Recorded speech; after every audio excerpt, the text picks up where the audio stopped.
ሰላም ውድ የቻናላችን ቤተሰቦች፣ በዛሬው ፕሮግራማችን እጅግ በጣም ወሳኝ የሆነ ነጥብ ወይም ደግሞ ርዕሰ ጉዳይ ይዘን ተከስተናል።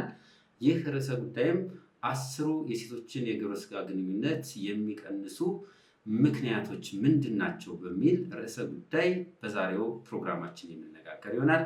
አክሰስ ቲዩብ ነው። ዶክተር መሰለ እባላለሁ፣ የማህፀንና ጽንስ ስፔሻሊስት ሐኪም። እንግዲህ ይህንን ፕሮግራም ወይም ደግሞ ይህንን ዝግጅት እስከ መጨረሻው ድረስ በመከታተል 10 ምክንያቶች ምንድን ናቸው፣ እንዴትስ መከላከል እንችላለን የሚሉትን ጉዳዮች የምንዳስስ ይሆናል። ይህንን ፕሮግራም እስከ መጨረሻው ድረስ በመከታተል ሙሉ ነጥቡን ማግኘት ይኖርባችኋል። ቻናሉ ተደራሽነቱ እንዲሰፋ ሰብስክራይብ በማድረግ አጋርነታችሁን ታሳዩ በትህትና እንጠይቃለን። በዛሬው ፕሮግራማችን 10 የሴቶችን የግብረ ስጋ ግንኙነት ፍላጎትን የሚቀንሱ ምክንያቶች ምንድን ናቸው የሚለውን ርዕሰ ጉዳይ አንስተን የምንነጋገር ይሆናል ማለት ነው። እንግዲህ እንደሚታወቀው በጥንዶች መሃል ወይም ደግሞ በባልና ሚስት ወይ በጓደኛ መካከል ሊሆን ይችላል። በጥንዶች መሃል ትልቁን ሚና ወይም ደግሞ ሚቹዋል ላቭ አፌክሽን ወይም ደግሞ ግንኙነት የዳበረ እንዲሆን፣ ጤናማ እንዲሆን፣ ቀጣይነት እንዲኖረው ከሚደረጉ አንዱ ፊዚካል ኢንቲሜሲ ነው። ወይም ደግሞ አጠቃላይ ያለው የግብረ ስጋ ግንኙነትን እና ሌሎች ፋክተሮችን ይኖረዋል ማለት ነው። ስለዚህ ይህ ስርዓት ወይም ይህ ግንኙነት የዳበረና ዘላቂ እንዲሆን ከሚያደርጉ ምክንያቶች አንዱ እንግዲህ ጤናማ የሆነ የግብረ ስጋ ግንኙነት ማድረግ አንዱ ይሆናል ማለት ነው። አንዳንዴ ጥንዶች በዚህ ችግር ሲቸገሩ እናያለን። ጥንዶች ግንኙነት ወቅት የአንደኛው ፍላጎት ከአንደኛው ፍላጎት የተመጣጠነ ካልሆነ ወይም የአንደኛው ቀንሶ የአንደኛው የሚጨምር ከሆነ ህይወት ላይ ወይም ደግሞ አጠቃላይ በሚኖረው ሪሌሽን ላይ የራሱ የሆነ ኔጌቲቭ ወይም ደግሞ የጎንዮሽ ችግር ሊያመጣ ይችላል ማለት ነው። አንዳንዴ ለትዳር መፍረስ፣ ለጓደኝነት መቋጨት ወይም ደግሞ ለተለያዩ ነገሮች ሲያጋጥም ሲዳርግ እናስተውላለን ማለት ነው። ብዙ ጊዜ እነዚህ የሚያጋጥሙ ችግሮች መታከም የሚችሉ በቀላሉ ማስወገድ የምንችላቸው ነገሮች ናቸው። እነዚህ ነገሮች የሚያጋጥሙ ማለት ነው። ስለዚህ ዛሬ እነዚህ ምክንያቶች ምንድን ናቸው፣ የሴቶችን ፍላጎት የሚያጠፉ የሚቀንሱ ነገሮች ምን ናቸው የሚለውን 10ን አንድ ባንድ እየጠቀስ የምንነጋገር ይሆናል። እስከ መጨረሻው ድረስ አብራችሁ ቆዩ። ይህ ችግር ላይ እንግዲህ ይህ ችግር ያጋጠማቸው እህቶችን አንዳንዴ ያው በህይወት ሂደት ውስጥ ብዙ እህቶች ኦኬዥናል ወይም ደግሞ አልፎ አልፎ የሆነ የግንኙነት ፍላጎት ማጣት ሊያጋጥማቸው ይችላል በህይወታቸው ውስጥ ማለት ነው። ስለዚህ ይሄ እንደ ችግር መታየት የለበትም። ኦኬዥናሊ አልፎ አልፎ ሰው ነን እና ብዙ ነገሮች ሊያጋጥሙ ይችላሉ። ይሄ ኮንቲኒየስ የሚሆን ከሆነ ወር ደግሞ ቀጣይነት ያለው ከሆነ የሚቀጥል ከሆነ ነው እንደ ችግር ወስደን ወደ ሕክምናዎችም የምንሄደው ማለት ነው። ስለዚህ ብዙ ጊዜ ከእድሜ ጋር ተያይዞ ለምሳሌ እድሜ በጣም እየጨመረ ሲሄድ ምክንያቱም ብዙ ጊዜ ከዚህ ከግንኙነት ከሴክሹዋል እንትን ጋር ተያይዘው ሆርሞኖች በጣም ብዙ ሚናዎችን ይጫወታሉ። በተለይ ኤስትሮጅን ሆርሞን የምንለው እድሜ እየጨመረ ሲሄድ ወይም ደግሞ ማረጥ ወደምንለው አንዲት እህት እየተጠጋች ስትሄድ የእነዚህ ሆርሞኖች መቀነስ ስለሚኖርበት ወይም ደግሞ እየቀነሰ ስለሚሄድ የግንኙነት ማጣት፣ በግንኙነት ጊዜ የሚከሰት ህመም፣ ሌሎች ነገሮችም ስለሚያጋጥሙ ፍላጎት በዚህ ልክ ሊቀንስ ይችላል ማለት ነው። ሌላኛው ደግሞ እንግዲህ በእርግጥ ይህ የግንኙነት ማጣት በየትኛውም እድሜ ላይ ላለች እናት ሊያጋጥማት ይችላል የሚለውን መታወቅ ያለበት ወሳኝ ነጥብ ነው ማለት ነው። ለምሳሌ አንድ ጥናት ተጠንቶ ነበር። ይህ ጥናት የሚያሳየው እንግዲህ ከ40% በላይ የሆኑ እህቶች ወይም ሴቶች ከ18 እስከ 59 ባለው እድሜ ክልላቸው ውስጥ በህይወት ዘመናቸው ሰም ሶርት ኦፍ ወር ደግሞ የተወሰነ የግንኙነት ፍላጎት ማጣት እንደሚያጋጥማቸው ያሳያል ማለት ነው። ስለዚህ ከዚህ ጥናት የምንረዳው በየትኛው እድሜ ክልል ያለች እህት ወይም እናት ወይም አንዲት ሴት በህይወት ዘመኗ የተወሰነ የግንኙነት ፍላጎት ማጣት ሊያጋጥማት ይችላል የሚለው ነጥብ መያዝ ይኖርብናል ማለት ነው። ስለዚህ ከዚህ ቀጥለን የምናየው የግንኙነት ፍላጎት የሚከሰትበት ምክንያቶች ምንድን ናቸው፣ እነዚህ ቅድም 10 ምክንያት ያልናቸው ምንድን ናቸው የሚለውን አንድ ባንድ እያነሳን የምናይ ይሆናል። በህይወት ወይም ሂደት ውስጥ አልፎ አልፎ የግንኙነት ፍላጎት ማጣት ሊያጋጥም ይችላል። ይሄንን እንደ ችግር ብዙ ጊዜ አንወስደው ማለት ነው። ሶ እንደ ችግር የምንወስደው አልፎ አልፎ ግን ፊሜል ሃይፖአክቲቭ ሴክሹዋል ዲስኦርደር ዲዛይር ዲስኦርደር ፐርሲስታንት የሆነ ወይም ደግሞ ዘላቂ የሆነ ዲዛይር የማይኖራት ከሆነ ፍላጎት የማይኖራት ከሆነ ምንድን ናቸው ምክንያቶች?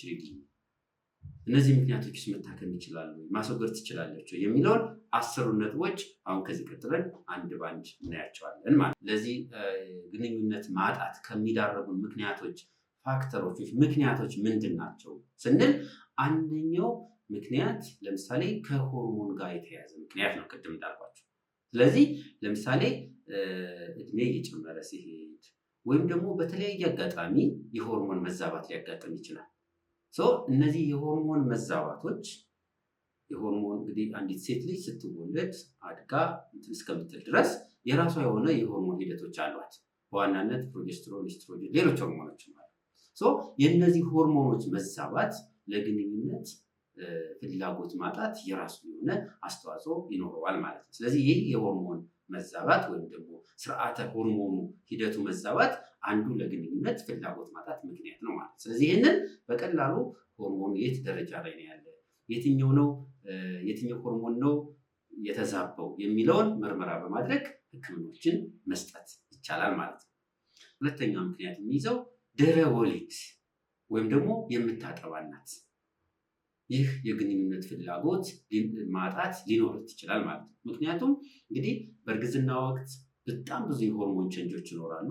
እነዛ ሆርሞን ቼንጆች በጣም ብዙ አይነት ሰዎችን ያመጣሉ። የእነዚህ ሆርሞን ተጽዕኖ አንደኛው ተጽዕኖ የግንኙነት ፍላጎትን መቀነስ ነው ማለት ነው። ስለዚህ ለወለደች እናት፣ እያጠባች ያለች እናት፣ ድህረ ወሊድ ላይ ያለች እናት የግንኙነት ፍላጎት ቢቀንስባት which is normal ወይም ደግሞ ከተወሰነ ጊዜ በኋላ የሚስተካከል ነው ማለት። ሆርሞኑ ራሱ ስራውን ሲሰራ ወደ ነበረበት ሲመለስ ይሄ ነገር የሚስተካከል ነው ማለት ነው።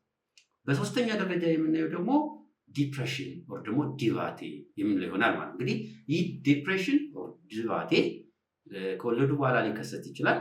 ሳይወልዱ ላሉ እህቶችም የሚያጋጥም ችግር ነው ማለት ነው።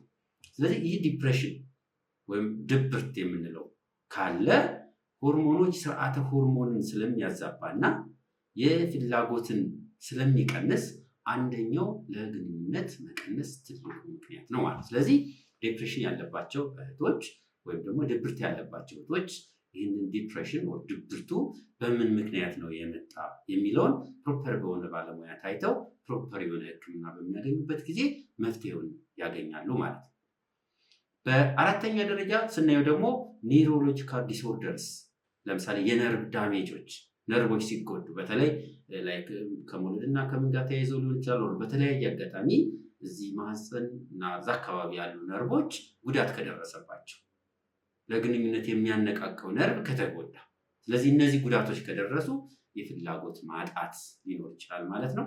ይህም የነርቭ ሕክምና በማድረግ ሊሻሻል የሚችል ችግር ነው ማለት ነው።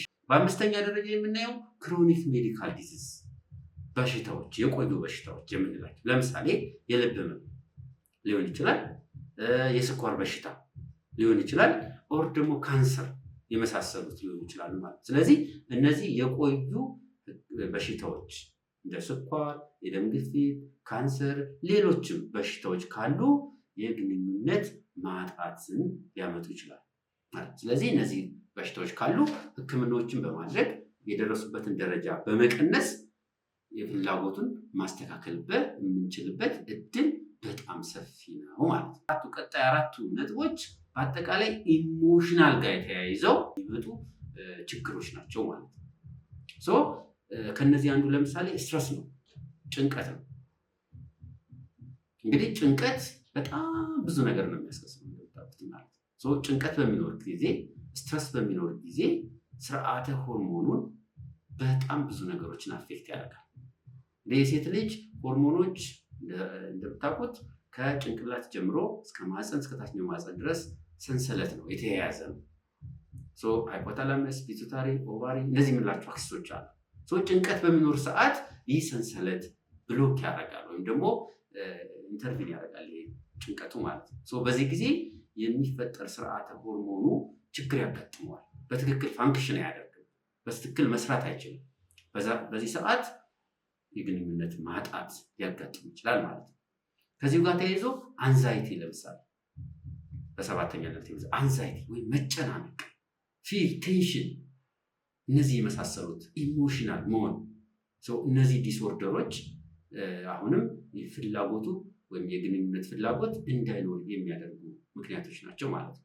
ሁለተኛ ወይ በዘጠኛ ደረጃ የምናየው ሪሰንት ሰርጀሪ በቅርቡ የተሰራ ኦፕሬሽን ካለ ይሄ እንግዲህ ሴክሹዋል ኢሜጅን ይቀይራል እና በዛ ምክንያት የግንኙነት ማጣት ሊያጋጥም ይችላል ማለት ነው።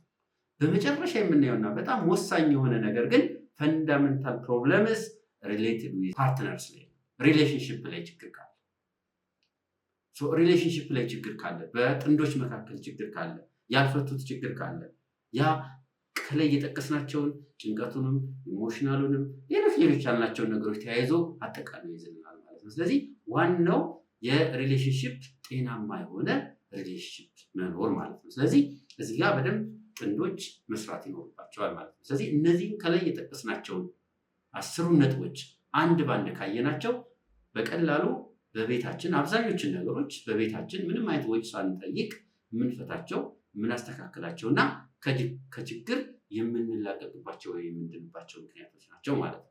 የተወሰኑት ደግሞ የተወሰነ የሕክምና እርዳታ የሚጠይቁ ናቸው ማለት ነው። እነዚህን አሁን ከላይ የጠቀስናቸውን ነገሮች በቤታችሁም በሕክምና እርዳታን በማድረግ በዚህ ችግር ላይ ያላችሁ እህቶች ወይም ሴቶች የመፍትሄው ማግኘት ትችላላችሁ ማለት ነው። እንግዲህ ይህ ቪዲዮ ለብዙ እህቶች እንዲደርስና የመፍትሄ ሀሳብ እንዲሆን ላይክ እና ሼር፣ ሰብስክራይብ በማድረግ እንድትተባበሩ እንጠይቃለን። ስለነበረን ቆይታ አመሰግናለሁ።